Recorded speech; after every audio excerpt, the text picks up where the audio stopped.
When Sara entered the holly-hung schoolroom in the afternoon, she did so as the head of a sort of procession. Miss Minchin, in her grandest silk dress, led her by the hand. A manservant followed, carrying the box containing the last doll. A housemaid carried a second box, and Becky brought up the rear, carrying a third and wearing a clean apron and a new cap. Sara would have much preferred to enter in the usual way, but Miss Minchin had sent for her and, after an interview in her private sitting room, had expressed her wishes. "This is not an ordinary occasion," she said. "I do not desire that it should be treated as one." So Sara was led grandly in and felt shy when, on her entry, the big girls stared at her and touched each other's elbows, and the little ones began to squirm joyously in their seats. "Silence, young ladies," said Miss Minchin. At the murmur which rose, James placed the box on the table and removed the lid. "Emma, put yours upon the chair. Becky!" suddenly and severely.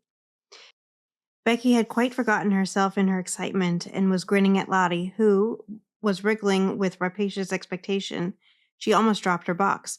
The disapproving voice so startled her, and her frightened bobbing curtsy of apology was so funny that Lavinia and Jessie tittered. "It's not your place to look at the young ladies," said Miss Minchin. "You forget yourself. Put your box down." Becky obeyed with alarmed haste and hastily backed towards the door. "You may leave us," Miss Minchin announced to the servants with a wave of her hand. Becky stepped aside respectfully to allow the superior servants to pass out first. She could not help casting a longing glance at the box on the table. Something made of blue satin was peeping from between the folds of tissue paper. "If you please, Miss Minchin," said Sara suddenly, "mayn't Becky stay?" It was a bold thing to do. Miss Minchin was betrayed into something like a slight jump. Then she put her eyeglass up and gazed at her show pupil disturbedly. "Becky!" she exclaimed. "My dearest Sara!" Sara advanced a step toward her. "I want her because I know she will like to see the presents," she explained. "She is a little girl too, you know." Miss Minchin was scandalized. She glanced from one figure to the other. "My dear Sara," she said, "Becky is a scullery maid. Scullery maids are not little girls." It really had not occurred to her to think of them in that light. Scullery maids were machines who carried coal shuttles and made fires. "But Becky is," said Sara, "and I know she would enjoy herself. Please let her stay." "Because it's my birthday," Miss Minchin replied with much dignity. "As you ask it as a birthday favor, she may stay. Rebecca, thank Miss Sara for her great kindness." Becky had been backing into the corner, twisting the hem of her apron in delighted suspense. She came forward, bobbing curtsies, but between Sara's eyes and her own there passed a gleam of friendly understanding, while her words tumbled over each other. "Oh, if you please, miss. I'm that grateful, miss. I did want to see the doll, miss. That I did. Thank you, miss. And thank you, ma'am," turning and making an alarmed bob to Miss Minchin, "for letting me take the liberty." Miss Minchin waved her hand again. This time it was in the direction of the corner near the door. "Go, stand there," she commanded. "Not too near the young ladies." Becky went to her place grinning. She did not care where she was sent, so that she might have the luck of being inside the room instead of being downstairs in the scullery, while these delights were going on. She did not even mind when Miss Minchin cleared her throat ominously and spoke again. "Now, young ladies, I have a few words to say to you," she announced. "She's going to make a speech," whispered one of the girls. "I wish it was over." Sara felt rather uncomfortable. As this was her party, it was probable that the speech was about her. It is not agreeable to stand in a schoolroom and have a speech made about you. "You are aware, young ladies," the speech began, for it was the speech, "that dear Sara is 11 years old today." "Dear Sara," murmured Lavinia. "Several of you have also been 11 years old, but Sara's birthdays are rather different from other little girls' birthdays. When she is older, she will be heiress to a large fortune, which it will be her duty to spend in a meritorious manner." "The diamond mines," giggled Jessie in a whisper. Sara did not hear her, but as she stood with her green-gray eyes fixed steadily on Miss Minchin, she felt herself growing rather hot. When Miss Minchin talked about money, she felt somehow that she always hated her, and of course, it was disrespectful to hate grown-up people. "When her dear papa, Captain Crewe, brought her from India and gave her into my care," the speech proceeded, "he said to me, in a jesting way, 'I'm afraid she will be very rich, Miss Minchin.' My reply was, 'Her education at my seminary, Captain Crewe, shall be such as will adorn the largest fortune. Sara has become my most accomplished pupil. Her French and her dancing are a credit to the seminary. Her manners, which have caused you all to call her Princess Sara, are perfect. Her amiability she exhibits by giving you this afternoon's party. I hope you appreciate her generosity. I wish you to express your appreciation of it by saying aloud all together, "Thank you, Sara." The entire schoolroom rose to its feet as it had done the morning Sara remembered so well.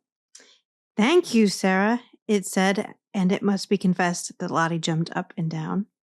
Sara looked rather shy for a moment. She made a curtsy, and it was a very nice one. "Thank you," she said, "for coming to my party." "Very pretty indeed, Sara," approved Miss Minchin.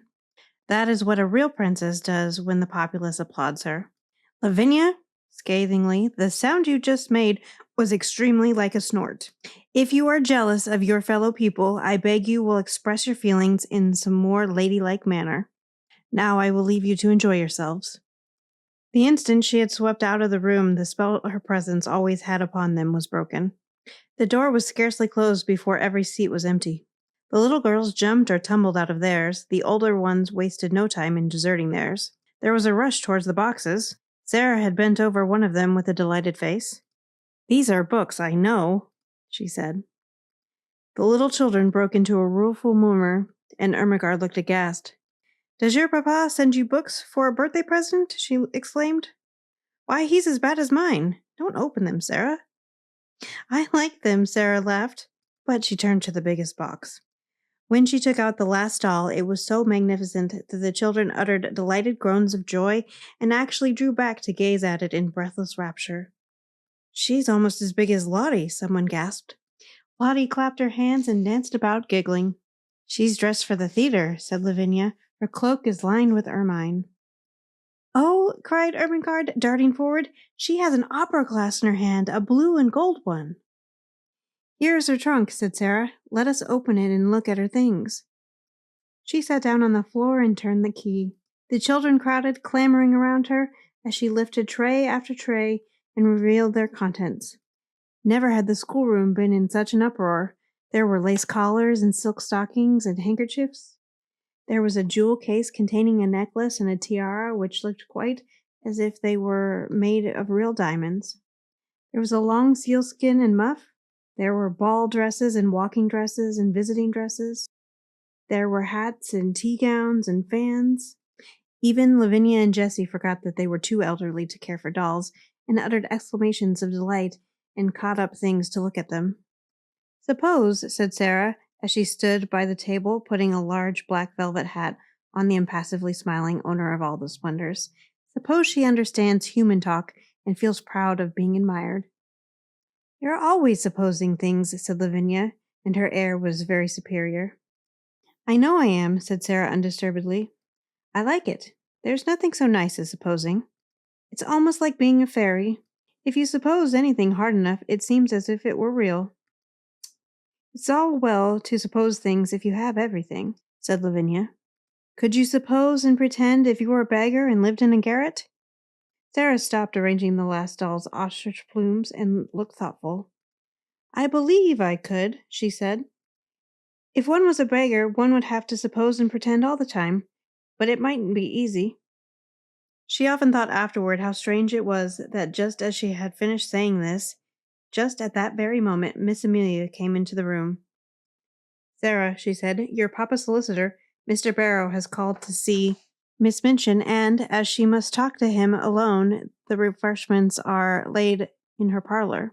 You had all better come and have your feast now, so that my sister can have her interview here in the schoolroom." Refreshments were not likely to be disdained at any hour, and many pairs of eyes gleamed.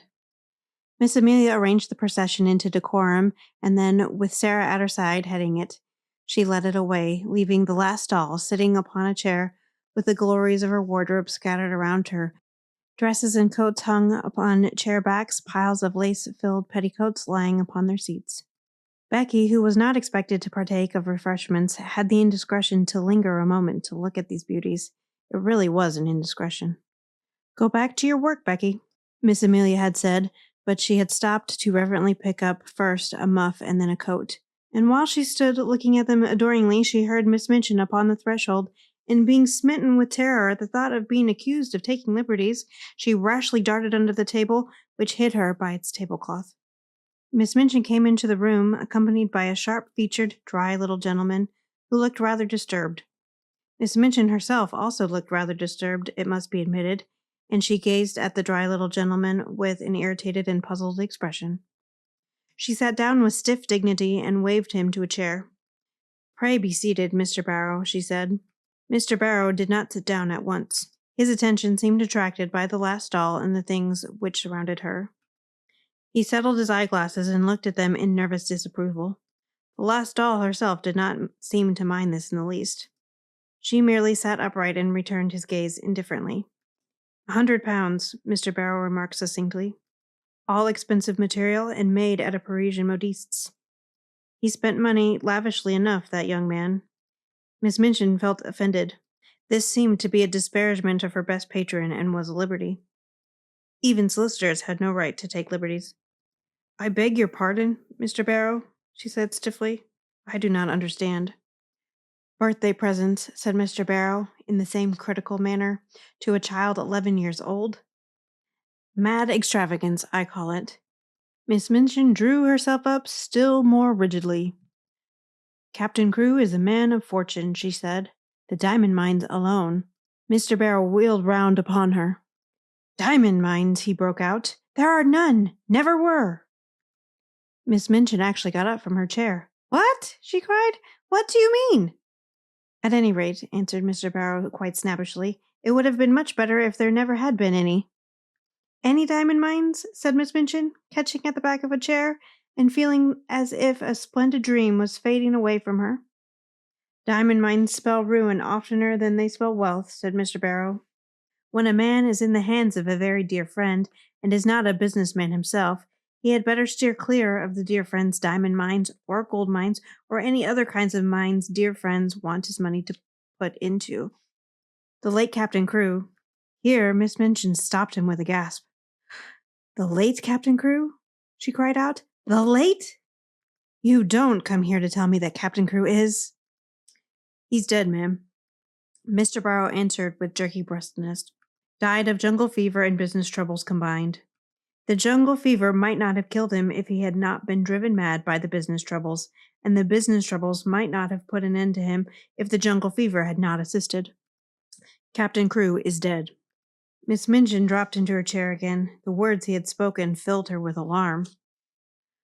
"What were his business troubles?" she said. "What were they?" "Diamond mines," answered Mr. Barrow, "and dear friends, and ruin." Miss Minchin lost her breath. "Ruin," she gasped. "Lost every penny. That young man had too much money. The dear friend was mad on the subject of the diamond mine. He put all of his own money into it and all of Captain Crewe's. Then the dear friend ran away, and Captain Crewe was already stricken with fever when the news came.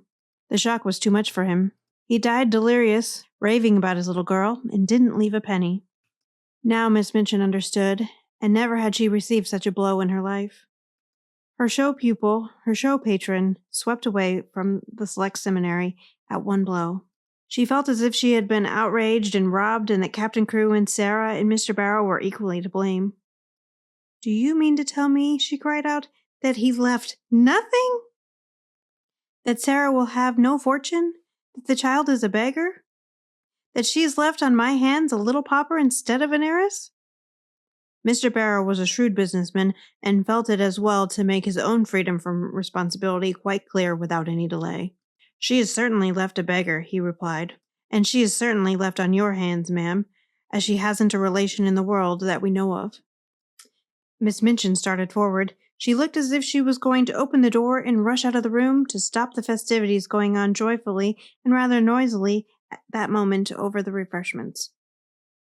"It's monstrous," she said. "She's in my sitting room at this moment, dressed in silk gauze and lace petticoats, giving a party at my expense." "She's giving it at your expense, ma'am, if she's giving it," said Mr. Barrow calmly. "Barrow and Skipworth are not responsible for anything. There never was a cleaner sweep made of a man's fortune. Captain Crewe died without paying our last bill, And it was a big one. Miss Minchin turned back from the door in increased indignation. This was worse than anyone could have dreamed of it being. "That is what has happened to me," she cried. "I was always so sure of his payments that I went to all sorts of ridiculous expenses for the child. I paid the bills for that ridiculous doll and her ridiculous fantastic wardrobe. The child was to have everything she wanted. She has a carriage and a pony and a maid, and I've paid for all of them since the last check came." Mr. Barrow evidently did not intend to remain to listen to the story of Miss Minchin's grievances after he had made the position of his firm clear and related the mere dry facts. He did not feel any particular sympathy for irate keepers of boarding schools. "You had better not pay for anything more, ma'am," he remarked, "unless you want to make presents to the young lady. No one will remember you. She hasn't a brass farthing to call her own." "But what am I to do?" demanded Miss Minchin, as if she felt it entirely her duty to make the matter right. "What am I to do?" "There isn't anything to do," said Mr. Barrow, folding up his eyeglasses and slipping them into his pocket. "Captain Crewe is dead. The child is left a pauper. Nobody is responsible for her but you." "I'm not responsible for her, and I refuse to be made responsible for her." Miss Minchin became quite white with rage. Mr. Barrow turned to go. "I have nothing to do with that, madam," he said uninterestedly. "Barrow and Skipworth are not responsible. Very sorry the thing has happened, of course." "If you think she can be foisted off on me, you are greatly mistaken," Miss Minchin gasped. "I have been robbed and cheated. I will turn her into the street." If she had not been so furious, she would have been too discreet to say so much. She saw herself burdened with an extravagantly brought-up child whom she had always resented, and she lost all self-control. Mr. Barrow undisturbedly moved toward the door. "I wouldn't do that, madam," he commented. "It wouldn't look well. Unpleasant story to get about in connection with an establishment. People bundled out penniless and without friends. He was a clever businessman, and he knew what he was saying. He also knew that Miss Minchin was a businesswoman and would be shrewd enough to see the truth. She could not afford to do a thing which would make people speak of her as cruel and hard-hearted. Better keep her and make use of her," he added.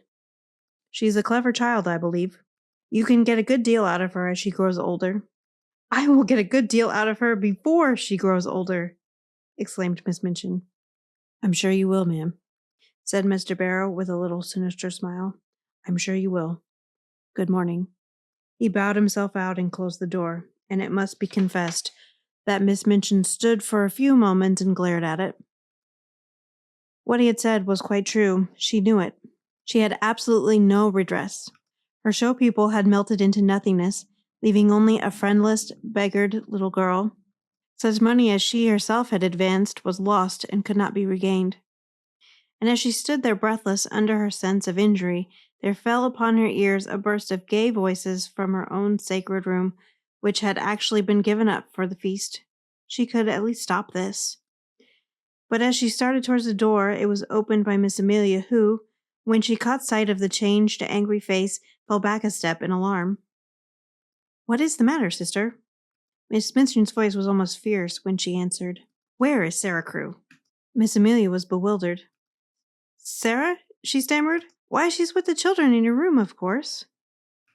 "Has she a black frock in her sumptuous wardrobe?" said Miss Minchin in bitter irony. "A black frock?" Miss Amelia stammered again. "A black one?" "She has frocks of every other color. Has she a black one?" Miss Amelia began to turn pale.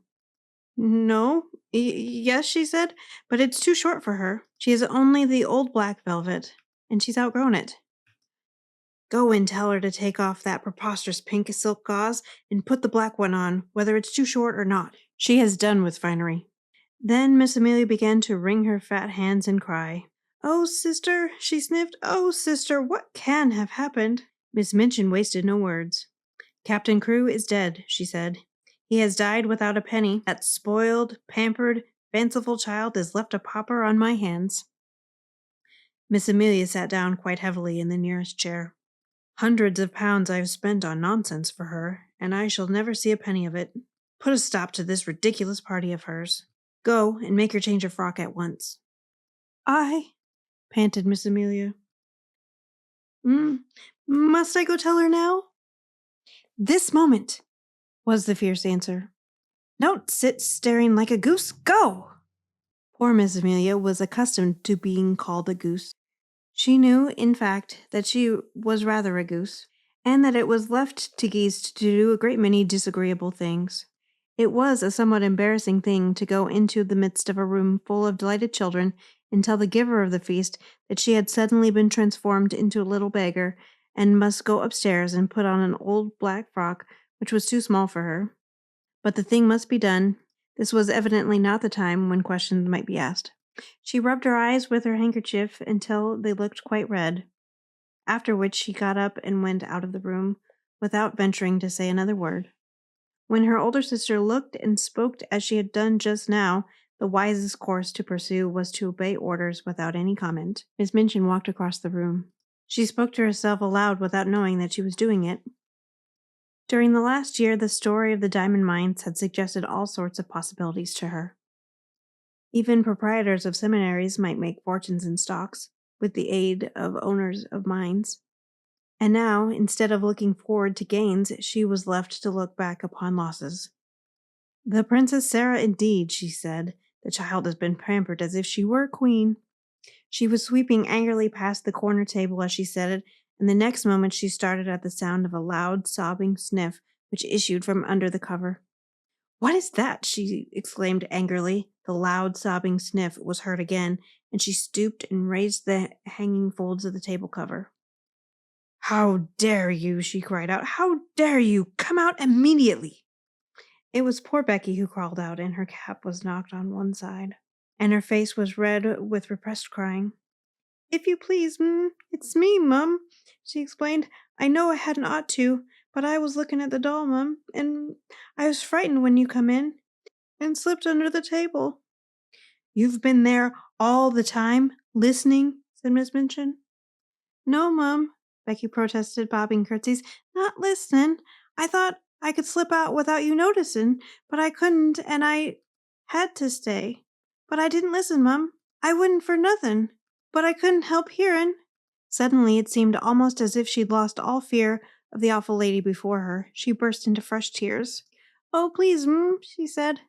"I dare say you'll give me a warning, Mum. But I'm so sorry for poor Miss Sara. I'm so sorry." "Leave the room," ordered Miss Minchin. Becky curtsied again, the tears openly streaming down her cheeks. "Yes, I will, she said, trembling. "But oh, I just wanted to ask you, Miss Sara, she's been such a rich young lady, and she's been wasted on hand and foot, and what will she do now, Mum, without no maid? If, oh, please would you let me wait on her after I've done my pots and kettles? I'd do 'em that quick, if you'd let me wait on her now she's poor." "Oh," breaking out afresh, "poor little Miss Sara, Mum, that was called a princess." Somehow she made Miss Minchin feel more angry than ever. That the very scullery maid should range herself on the side of this child, whom she realized more fully than ever that she never liked, was too much. She actually stamped her foot. "No, certainly not," she said. "She will wait on herself and on other people too. Leave the room this instant, or you'll leave your place." Becky threw her apron over her head and fled. She ran out of the room and down the steps into the scullery, and there she sat down among her pots and kettles and wept as if her heart would break. "It's exactly like the ones in the stories," she wailed. "Them poor princes, ones that was drove into the world." Miss Minchin had never looked quite so still and hard as she did when Sara came to her a few hours later in response to a message she had sent her. Even by that time it seemed to Sara as if the birthday party had either been a dream or a thing which had happened years ago and had happened in the life of quite another little girl. Every sign of the festivities had been swept away, the holly had been removed from the schoolroom walls, and the forms and the desks put back into their places. Miss Minchin's sitting room looked as it always did. All traces of the feast were gone, and Miss Minchin had resumed her usual dress. The pupils had been ordered to lay aside their party frocks, and this having been done, they returned to their schoolroom and huddled together in groups, whispering and talking excitedly. "Tell Sara to come to my room," Miss Minchin had said to her sister, and explain to her clearly that I will have no crying or unpleasant scenes." "Sister," replied Miss Amelia, "she's the strangest child I ever saw. She has actually made no fuss at all. You remember she made none when Captain Crewe went back to India. When I told her what had happened, she just stood quite still and looked at me without making a sound. Her eyes seemed to get bigger and bigger, and she went quite pale. When I had finished, she still stood staring for a few seconds, and then her chin began to shake, and she turned round and ran out of the room and upstairs. Several of the other children began to cry, but she did not seem to hear them or to be alive to anything but just what I was saying. It made me feel quite odd not to be answered, and when you tell anything sudden and strange, you expect people to say something, whatever it is. Nobody but Sarah herself ever knew what had happened in her room after she had run upstairs and locked her door. In fact, she herself scarcely remembered anything, but that she walked up and down, saying over and over again to herself in a voice which did not seem her own, "My papa is dead, my papa is dead." Once she stopped before Emily, who sat watching her from her chair, and cried out wildly, "Emily, do you hear? Do you hear? Papa is dead. He is dead in India, thousands of miles away." When she came into Miss Minchin's sitting room in answer to her summons, her face was white and her eyes had dark rings around them. Her mouth was set as if she did not wish to reveal what she had suffered and was suffering. She did not look in the least like the rose-colored butterfly child who had flown about from one of her treasures to the other in the decorated schoolroom. She looked instead a strange, desolate, almost grotesque little figure. She had put on, without Marriott's help, the cast-aside black velvet frock. It was too short and tight, and her slender legs looked long and thin, showing themselves from beneath the brief skirt. As she had not found a piece of black ribbon, her short, thick, black hair tumbled loosely about her face and contrasted strongly with its pallor. She held Emily tightly in one arm, and Emily was swathed in a piece of black material. "Put down your doll," said Miss Minchin. "What do you mean by bringing her here?" "No," Sarah answered. "I will not put her down. She is all I have. My papa gave her to me." She had always made Miss Minchin feel secretly uncomfortable, and she did so now. She did not speak with rudeness so much as with a cold steadiness with which Miss Minchin felt it difficult to cope, perhaps because she knew she was doing a heartless and inhuman thing. "You will have no time for dolls in future," she said. "You will have to work and improve yourself and make yourself useful."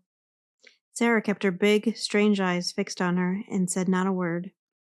"Everything will be very different now," Miss Minchin went on. "I suppose Miss Amelia has explained matters to you." "Yes," answered Sarah. "My papa is dead. He has left me no money. I am quite poor." "You are a beggar," said Miss Minchin, her temper rising at the recollection of what all this meant. "It appears that you have no relations and no home and no one to take care of you." For a moment, the thin, pale little face twitched, but Sarah again said nothing. "What are you staring at?" demanded Miss Minchin sharply. "Are you so stupid that you cannot understand?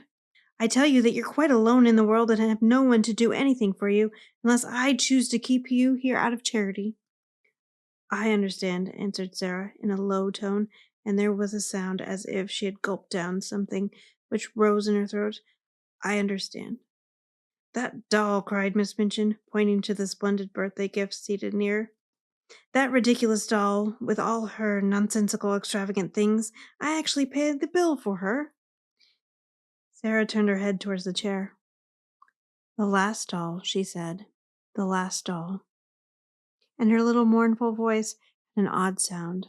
"The last doll, indeed," said Miss Minchin. "She is mine and not yours. Everything you own is mine." "Please take it away from me, then," said Sarah. "I do not want it." If she had cried and sobbed and seemed more frightened, Miss Minchin might almost have had more patience with her. She was a woman who liked to domineer and feel her power, and as she looked at Sarah's pale, little steadfast face and heard her proud little voice, she quite felt as if her might was being set at naught. "Don't put on grand airs," she said. "The time for that sort of thing is past. You are not a princess any longer. Your carriage and your pony will be sent away. Your maid will be dismissed. You will wear your oldest and plainest clothes. Your extravagant ones are no longer suited to your station. You are like Becky. You must work for your living. To her surprise, a faint gleam of light came into the child's eyes, a shade of relief. "Can I work?" she said. "If I can work, it will not matter so much. What can I do?"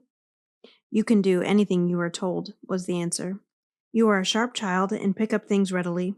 If you make yourself useful, I may let you stay here. You speak French well, and you can help with the younger children." "May I?" exclaimed Sara. "Oh, please let me. I know I can teach them. I like them, and they like me." "Don't talk this nonsense about people liking you," said Miss Minchin. "You will have to do more than teach the little ones. You will run errands and help in the kitchen as well as in the schoolroom. If you don't please me, you will be sent away. Remember that. Now go." Sara stood still just a moment, looking at her. In her young soul, she was thinking deep and strange things. Then she turned to leave the room. "Stop," said Miss Minchin. "Don't you intend to thank me?" Sara paused, and all the deep, strange thoughts surged up in her breast. "What for?" she said.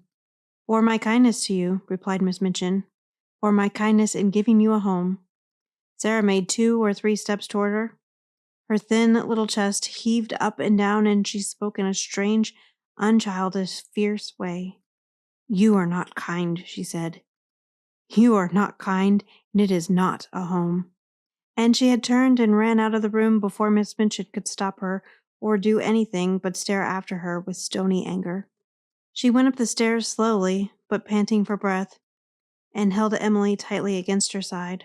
"I wish she could talk," she said to herself. "If she could speak. If she could speak." She meant to go to her room and lie down on the tiger skin, with her cheek upon the great cat's head, and look into the fire and think and think and think. But just before she reached the landing, Miss Amelia came out of the door and closed it behind her, stood before it looking nervous and awkward. The truth was that she felt secretly ashamed of the thing she had been ordered to do. You are not to go in there," she said. "Not go in?" exclaimed Sara, and she fell back at a pace. "This is not your room now," Miss Amelia answered, reddening a little. Somehow, all at once, Sara understood. She realized that this was the beginning of the change Miss Minchin had spoken of. "Where is my room?" she asked, hoping very much that her voice did not shake. "You are to sleep in the attic next to Becky." Sara knew where it was. Becky had told her all about it. She turned and mounted up 2 flights of stairs. The last one was narrow and covered with shabby strips of old carpet. She felt as if she were walking away and leaving far behind her the world in which that other child, who no longer seemed herself, had lived. This child, in her short, tight old frock, climbed the stairs to the attic, was quite a different creature. When she reached the attic door and opened it, her heart gave a dreary little thump. Then she shut the door and stood against it and looked about her. Yes, this was another world. The room had a slanting roof and was whitewashed. The whitewash was dingy and had fallen off in places. There was a rusty grate, an old bedstead, and a hard bed covered with a faded coverlet. Some pieces of furniture too much worn to be used downstairs had been sent up. Under the skylight in the roof, which showed nothing but an oblong piece of dull gray sky, there stood an old battered red footstool. Sara went to it and sat down. She seldom cried. She did not cry now.